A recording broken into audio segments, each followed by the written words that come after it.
24 ঘন্টায় 200 ডেঙ্গু রোগী হাসপাতালে। বছর জুড়ে আক্রান্ত প্রায় 1 লাখ। পুরুষের হার বেশি কেন?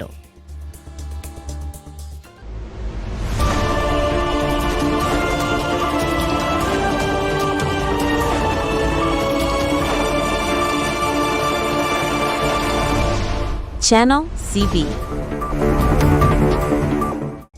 স্বাগতম সিবি নিউজে। দেশে ডেঙ্গু পরিস্থিতি নিয়ে স্বাস্থ্য অধিদপ্তরের পক্ষ থেকে এলো উদ্বেগজনক তথ্য। গত 24 ঘন্টায় দেশের বিভিন্ন হাসপাতালে নতুন করে ভর্তি হয়েছেন 200 জন ডেঙ্গু রোগী। যদিও এই সময়ে নতুন করে কোনো মৃত্যুর খবর পাওয়া যায়নি, তবুও বছর জুড়ে আক্রান্তের সংখ্যা প্রায় 1 লাখের কাছাকাছি পৌঁছে যাওয়ায় জনস্বাস্থ্য বিশেষজ্ঞরা বারবার সতর্ক করছেন। স্বাস্থ্য অধিদপ্তর ডিজিএইচএস এর হেলথ ইমার্জেন্সি অপারেশন সেন্টার ও কন্ট্রোল রুম ডেঙ্গু সংক্রান্ত এক প্রেস বিজ্ঞপ্তিতে এই তথ্য জানিয়েছে।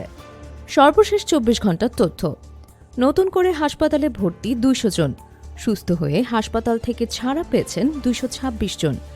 বিভাগ অনুযায়ী নতুন আক্রান্তের সংখ্যা: ঢাকা উত্তর সিটি কর্পোরেশন এলাকায় 72 জন, ঢাকা দক্ষিণ সিটি কর্পোরেশন এলাকায় 6 জন, চট্টগ্রাম বিভাগে 92 জন, বরিশাল বিভাগে 14 জন, খুলনা বিভাগে 2 জন। চলতি বছর অর্থাৎ 2025 সালের শুরু থেকে এখন পর্যন্ত ডেঙ্গুতে আক্রান্ত হয়েছেন মোট 96,827 জন। এর মধ্যে সুস্থ হয়ে বাড়ি ফিরেছেন 94,624 জন। একটি গুরুত্বপূর্ণ বিষয় হল, এবছর আক্রান্তদের মধ্যে 63% পুরুষ এবং 37% মহিলা। আক্রান্তের সংখ্যায় পুরুষের এই উচ্চ হার জনমনে প্রশ্ন তুলছে।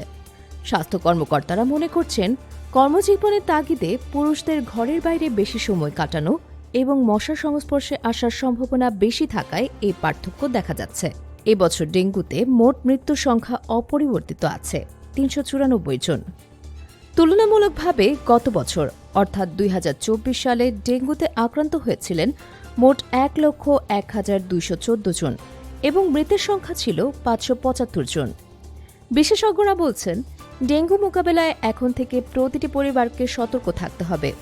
নিজের ঘর ও আশেপাশের এলাকা পরিষ্কার পরিচ্ছন্ন রাখা এবং কোথাও যেন পানি জমে না থাকে সেদিকে বিশেষ নজর দেওয়া অত্যন্ত জরুরি। জ্বর হলে দ্রুত ডেঙ্গু পরীক্ষা করানো এবং চিকিৎসকের পরামর্শ নেওয়া আবশ্যক। প্রতিদিন গুরুত্বপূর্ণ খবরের জন্য আমাদের চ্যানেলটি অবশ্যই সাবস্ক্রাইব করুন। Subscribe now for daily news and updates.